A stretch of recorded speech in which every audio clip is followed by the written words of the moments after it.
And again, as Doreen said, we have a guest speaker, Sharon Sinclair, and we're pleased to have you again. Thank you for that warm introduction, and thank you, Unity, for having me back again. I am so happy to be here, and I have had such a whirlwind few days since my feet touched your beautiful shores and I keep kind of tweaking what I want to say, so in all reality, I'm not 100% how it will all spill out of my mouth today, but I can only hope that it will be helpful to you in some way. There's an interesting set of circumstances that brought me here today, and I'll be explaining those later. But for now, as is your custom, let's start with a prayer. Prayer of praise through words from E.E. Cummings. I thank you, God, for most this amazing day, for the leaping greenly spirits of trees and a blue true dream of sky, and for everything which is natural, which is infinite, which is yes. I who have died am alive again today, and this is the sun's birthday. This is the birthday of life and love and wings, and the gay great happening, illimitably earth. How should tasting, touching, hearing, seeing, breathing, any, lifted from the know of all nothing, human, merely being, doubt unimaginable you. Now the ears of my ears awake, and now the eyes of my eyes are opened. Amen. Today I chose for my topic, change. And when I look around the sanctuary, I see that you at Unity are very powerful instruments of change. See this lovely bookshelf, Doreen, I know your creative hand was there. Susie, the Porch of Plenty, wonderful name for all your renovations. And even the changes that have come about necessitated by the retirement of Shirley, beloved minister. You have really stepped up well to make these changes, and I have appreciated every one of your guest messages. I listen to them up there in Canada, and I'm always inspired by some concepts that you relate. And the newsletters, I like to watch, to read them, and they're so well done. So congratulations about that. I heard maybe 50 years ago that the only thing constant in life is change. And many years ago, when I was hiking in the Rocky Mountains in Canada, I would stop sometimes on the trail and look at the plaques that are erected by the National Park System. And it referred to all the changes that were happening to these massive rock faces over time and the effects of erosion. And it seems that everything is in constant change. Some are very sudden, like the color changes in the sunrise, and some are more gradual. But everything seems to be in flux all the time. And you probably are very familiar, when you return to a place, nothing is ever quite the same. And I see that right here in Fairhope, beloved Fairhope. I love this place so much. And I'm a little disappointed the Fred's isn't here anymore. But there are some changes that I know will be very good. So there's a singer-songwriter, Nick Cave, and I thought he expressed it well. He said, the idea that we live in a straight line is absurd, really. A straight line like a story, it's absurd, because the events in our lives are more like a series of bells being struck, and the vibrations emanate outwards, affecting everything, our future, our present, even our past. Everything is constantly in flux and constantly changing. And I think the best we can hope for is that most of those changes are positive and life-affirming, but we know that that is not always true. Sometimes changes are thrust upon us that are heartbreaking and that we would never wish for anyone. And when those changes come, I've heard that it's very good to not ever let them change who we are. Cry, scream if you have to, but then straighten out that crown and keep going. Because in Ecclesiastes, we are assured that there is a time for every season. There is a time to mourn and a time to dance. And as the Chinese proverb says, if we keep a green bough in our heart, the singing bird will come. I have I'm sure you're all very aware of changes within yourself and within your family. And I have two wonderful great nephews. They're teenagers now, but I've watched them change from the time they were little babies. And they actually gave me this book that I'm using today. They gave me that for Christmas. And it says, when you love what you have everything you need. And I just want to tell you a little bit about them because you'll appreciate the changes. When Eric, who's now 17, was born, he was born prematurely. And he struggled a lot for days in an incubator just to breathe because his lungs weren't fully formed. And I watched him struggle through the years too to grasp certain academic concepts. I can remember tears rolling down his face whenever he was trying to remember those sight words. But now, years later, because of changes that happened through the advocacy of his parents primarily and the great teachers and everything that he has had, he just recently got accepted for every college to which he applied. And the one that accepted him, which is the one he wanted, even offered a $4,000 scholarship. We're so proud of him. And his brother, Ian, who is 13 now, he has also struggled with a lot of medical conditions through his life. And it was very difficult to get a diagnosis to really properly know how to treat that. But recently he was identified as having a very rare genetic condition that is so rare it's like 1 in a million.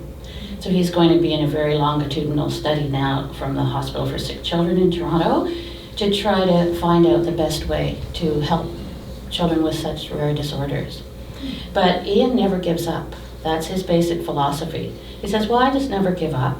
And I've watched him really struggle to master the skills that he loves in sports, like baseball for sure, and basketball, that's his thing. And I just think that it's really inspiring when children lead the way and show us through their spirit that anything can happen and anything can change to improve the quality of our lives. So I'm very happy to have their book. I made them sign it so that I could bring their spirit with me.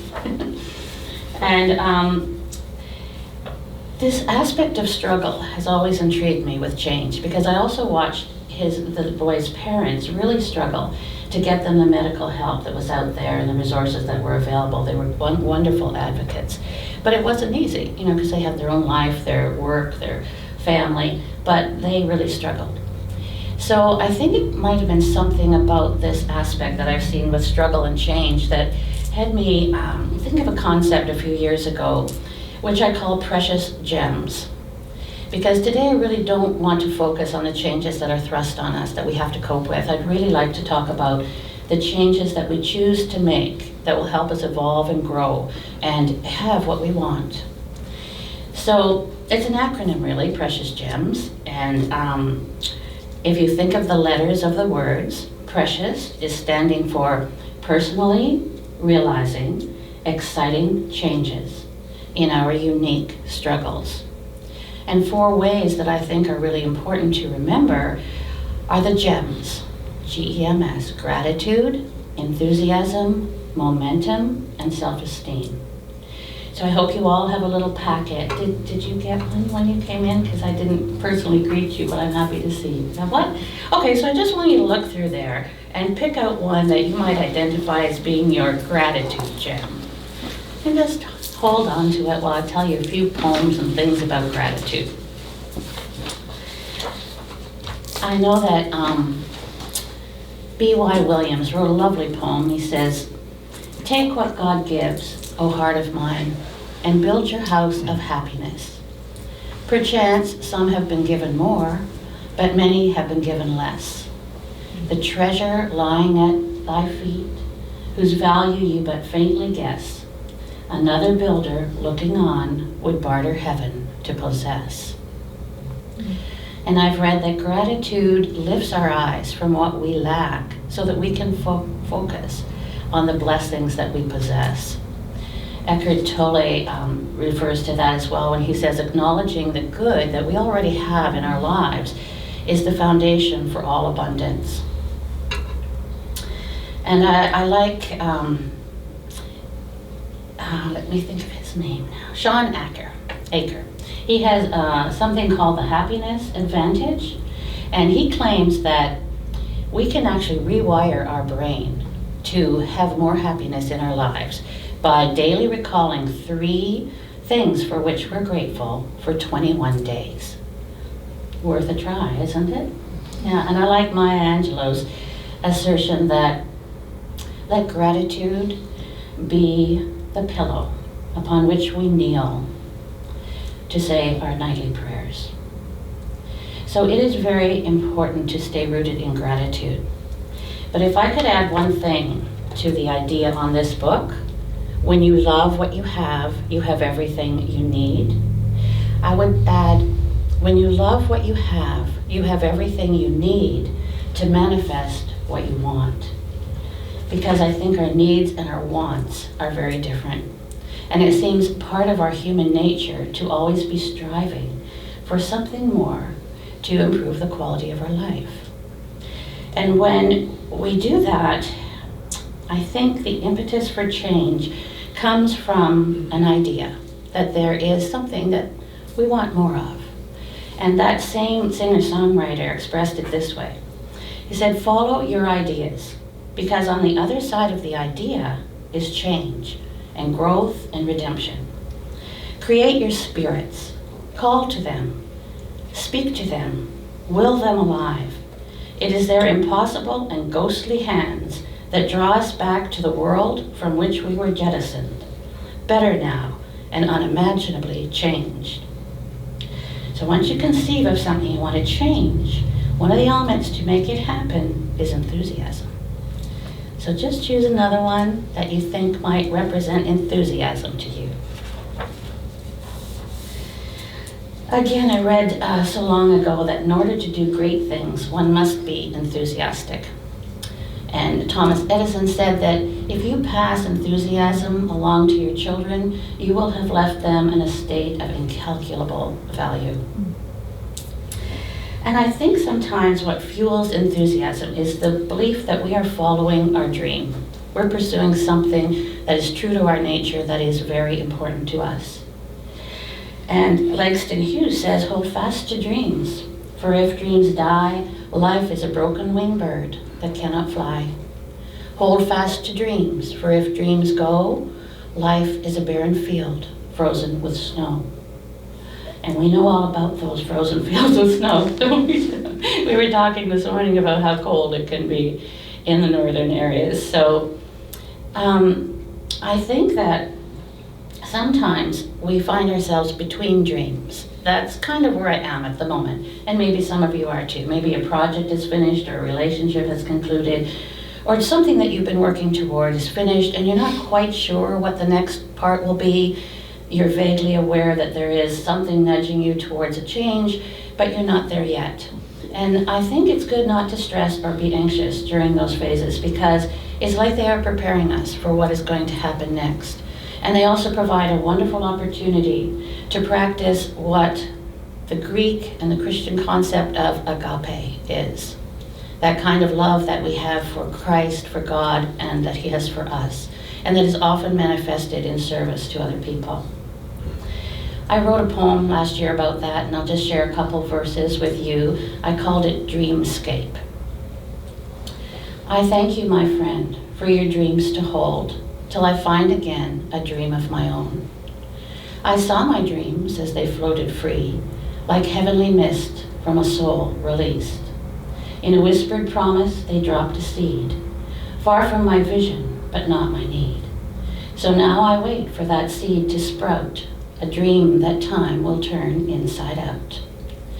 To previous dreamers who've shown the way, I salute your example and humbly pray that my eyes will rise from this troubled ground to a wider vision through insight I've found, that without a dream, our spirits sleep, and dream of a dream for our souls to keep.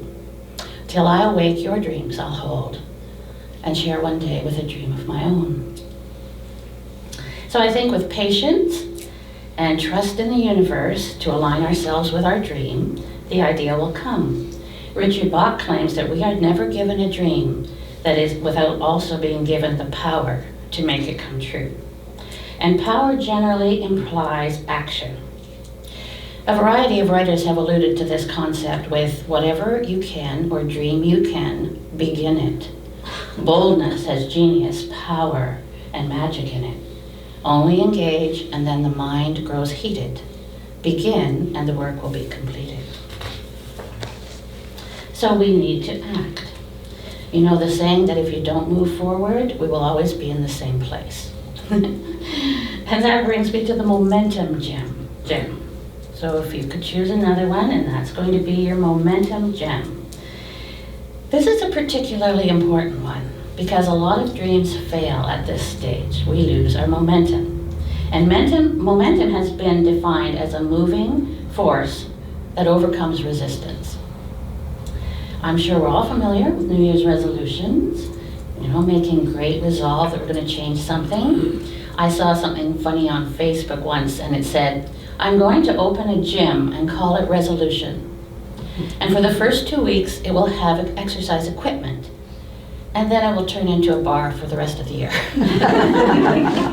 So why is it that we have such a hard time keeping our resolutions? Well, somebody has suggested it's because we are applying an old formula to a new level. And we have to change the formula if we are going to change anything. We have to have a new and different result. But breaking out of our comfort level takes confidence and courage. My favorite poem about courage was written by Helen Frazee Bauer, and it's a poem about a conversation with a parent and child. And she says, you asked me, what is courage? And I took the dictionary down and spelled it out. For such a little boy, the book was ponderous. You twisted it about. You said it's being brave, and what is that? You said it's not to fear, am I afraid? Does courage arch its back up like our cat and spit at everything it sees, you said? Perplexed, we closed the book and took a walk, and came where fire had wrought untimely death. The woods were gone, but on a slender stalk, a flower inched for life. I caught my breath. Courage, I said, is one white flower in a fire-swept land. So I keep that image before me, and I think if a little flower can manage to break through and still survive, how much more powerful are we, really? And we only need to change one thing at a time. We don't have to be overwhelmed by the thought that everything has to be done at one time. Apparently, a dream written down with a date becomes a goal, and a goal broken down into steps becomes a plan, and a plan backed by action becomes reality. So action holds the key, but we can still have great stumbling blocks when we lose our momentum. And I think, well, why is it? What's happening? Well, one thing, I think we can lose our focus. The world is a very busy place. You have so much on your plate to deal with, and you can simply lose your focus. But I'm excited by all these things that are out there now that can try to help us stay on track. For example, those Fitbit bracelets that are so enhancing when you get your number of steps in that you plan to do, and that's helpful. I cannot vouch for this from personal experience, but apparently making lists is a good idea. I think I might start that, because once you check off the different things on your list, it's empowering. You feel like you're getting there to goal. And having a buddy to be with you and to encourage you is also very helpful. But sometimes even significant people can wittingly or unwittingly be a block to when we want to change and what we want to accomplish. And I think, why would they do that? If they truly love us, why would they put a block up? And I think that jealousy cannot be discounted. Unfortunately, it is real in the world. And sometimes it's a bit threatening if you see somebody acquiring something through their efforts. A little jealousy, perhaps. But I think sometimes it's their fear of our disappointment. If we try something and we don't accomplish it, they want to protect us, keep us from making too many mistakes. Or another reason simply might be that if we change, it's going to change our relationship with them. And they're happy with how it is. They really don't want anything to change. But we cannot let other people sway our doubts. We really have to stay focused. I love Shel Silverstein's poem about the mustn'ts. Maybe you know that one, maybe you've shared it with your children, but he says, listen to the mustn'ts, child, listen to the don'ts, listen to the shouldn'ts, listen to the won'ts, listen to the never have, then listen close to me. Anything can happen, child. Anything can be. And we really have to believe that we are the artist of our own life, and we don't give the paintbrush to anybody else. Sometimes I think what can also get in the way is fear. It's fearful to take a risk and to try something new. But we have to remember all the strength that can come to us from our faith. Isaiah 41:10, fear not, for I am with you. Be not dismayed, for I am your God. I will help you. I will strengthen you. I will uphold you with my righteous right hand. And we must believe that. And apparently we only need the faith of a mustard seed to really bring that about. So, another fear though that can really happen, and it was alluded to in the last speech that I listened to by Bob, and he talked about fear of success as expressed by Marianne Williamson in the Limitless Self. And she says our greatest fear is not our inadequacy. Our greatest fear is not our darkness, it's our light that most frightens us. But why should we let that happen? Because we are a child of God. We were born to manifest the glory of God that's in all of us, not just in some of us, it's in each of us. And as we are liberated from our fear, our presence automatically liberates others. And when that happens, we can have quite a large impact on what is going on around us. I think a good example of that is that wonderful girl, Greta Thunberg, who's mobilized really millions of people to take some action against the concerns for climate change. So it's really awesome what can happen when you really believe in your power. But I think it's also good not to feel intimidated that somehow we have to make momentous changes, life-altering changes for the world. What we really need to do is change ourselves. And the poet Rumi said this, that yesterday I was clever, so I wanted to change the world. Today I am wise, so I'm going to change myself. And it really does start with ourselves, doesn't it? We have to find the will to change within us, and then who knows where the momentum will take us and how many people will be affected positively by that. And hopefully in doing that we align ourselves with our true purpose, and that we may very well then have a very positive effect in the world. So the bottom line is we must believe in ourselves, which brings me to the next gem, the self-esteem gem. And this is the one that really needs to keep polished up very, very brightly. We have to believe that we are worthy of the change that we seek. And then keep the faith, Matthew 17:20. If you have faith as small as a mustard seed, nothing will be impossible for you. So if you feel discouraged sometimes, we rest, but we don't quit. That was a great song choice this morning, Shirley, from Dolly Parton. You know, don't ever give up. And I think it's important to listen to our self-talk. When negative thoughts keep coming in, we gotta flip that to positive affirmations and really remind ourselves that we are precious in the sight of God and we should be able to manifest what we want. We have to love ourselves so that we can love others. That great expression, love your neighbor as yourself. Well, it has to start with yourself. And I had a nice illustration of that last week when I was struggling to carry some groceries along a beach road that I was walking that's about a half a mile to where I'm staying. And I had, as I often do, I had underestimated how heavy the bags were going to be. So I was struggling along, and this nice couple came up to me, and the man offered to help me. And my instinct sometimes is to, be independent and say, oh, no, it's okay, I can manage. He just reached down, he picked the bag up, and he said, oh, I'm just trying to do what Christ said, love your neighbor as yourself. And by not resisting that, it was a nice interchange. His wife glowed at him, for being so chivalrous, so she felt good. And he felt good that he could show that agape kind of love, and it was a great help to me. So I think that's good to remember sometimes, to have that unity principle of non-resistance when people actually want to help you, because it produces positive benefits all around.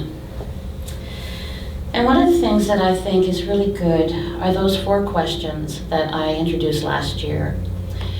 Who am I? What do I want? What is my purpose? And what makes me happy?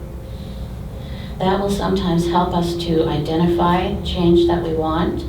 And apparently we don't have to answer those questions. We just have to utter them. And the universe can then move us into the answers. And I'd like to tell you just a little tiny example of how that happened, but it was very relevant to me. And it illustrated how these gems and the 4 questions work together. So I began to ask myself this question, who am I? And I thought, well, you are a child of God. You should be able to have what you want, Sharon. You should be able to make it happen. I thought, okay, who am I? Well, you're a Saturday child. And you know that little rhyme? Saturday's child works hard for its living.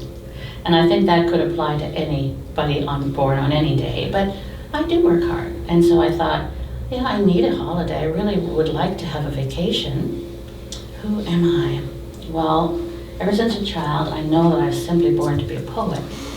And I don't know if you're aware of this or not, but a poet is not one of society's most lucrative vocations. And one of my personal struggles has always been acquiring and managing finances.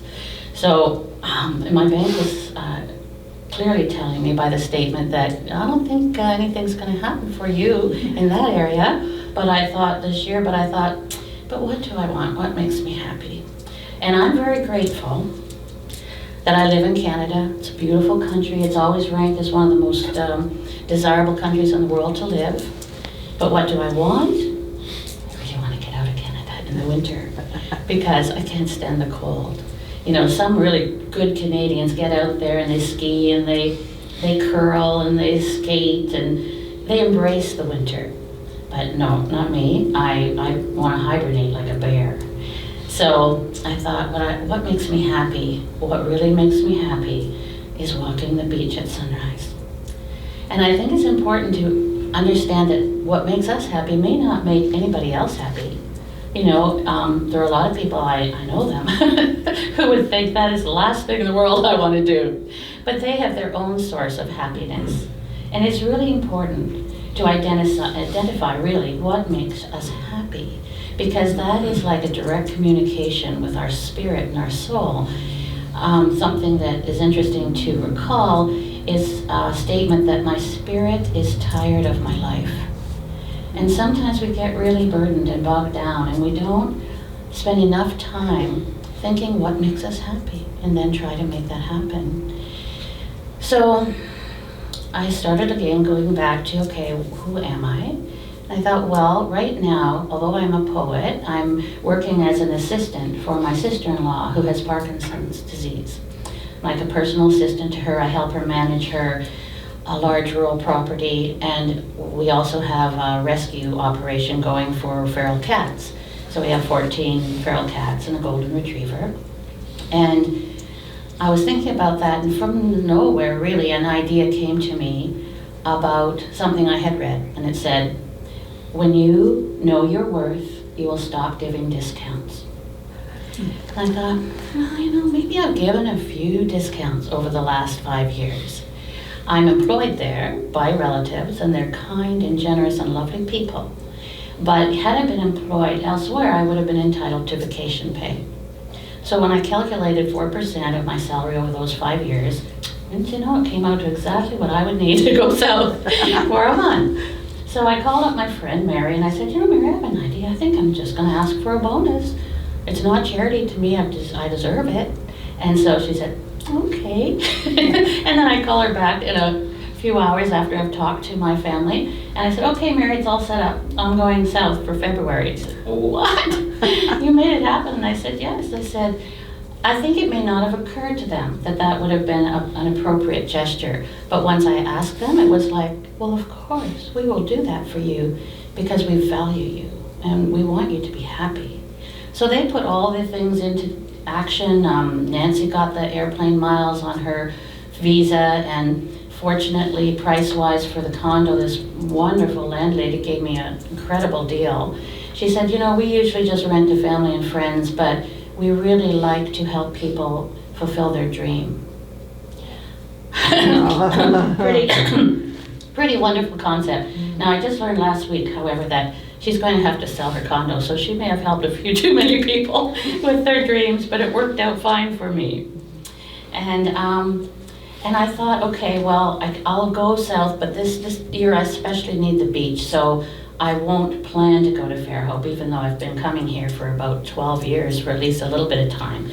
But I don't have a vehicle with me, and I thought, no, I probably won't get to Fairhope. Then I get this wonderful invitation from your board that if I could spare a few days, they'd send someone to fetch me and bring me over, and don't worry about accommodation. Shirley and Andre insisted that I stay with them in their beautiful home, and they've been the most gracious hosts. And it just worked out so smoothly in ways that I never would have imagined. And it occurred to me that altogether we made the 3 elements of change. This is not an original concept, I read it somewhere, but they say there are 3 factors to change. You have to make a choice to take a chance before anything can change. And you are only ever one choice away from a totally different life. And that happened. I made a choice to take a chance and ask for what I deserved. It could have gone very badly, but I decided I could take a chance on that, and it turned out really great. And it also was very enlightening to me, because I know that one of my struggles that I've had, personally struggled with, is self-esteem. Because somewhere along the line when I was very young, I internalized a message that it didn't matter what I wanted. And that was very unfortunate, because I grew up in a very wonderful home, and I don't blame anyone for that. But just the priorities and the things that happened, that's how I internalized it as a child. And when our self-esteem is damaged in childhood, it can take an entire life to try to correct that. And it's very damaging too, because it leads you down dead-end roads, poor choices. You have to believe that you are worthy and that you deserve to have what you want. So I thought that that was a very exciting, empowering thing to find that in my own life, that this was a very meaningful winter for me.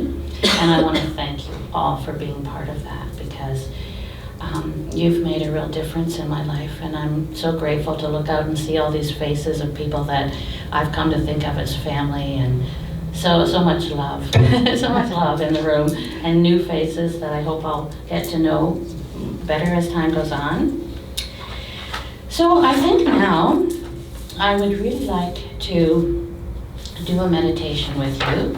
And actually, this is something that I really like to do. It makes me happy. So you're fulfilling part of my purpose in that as well.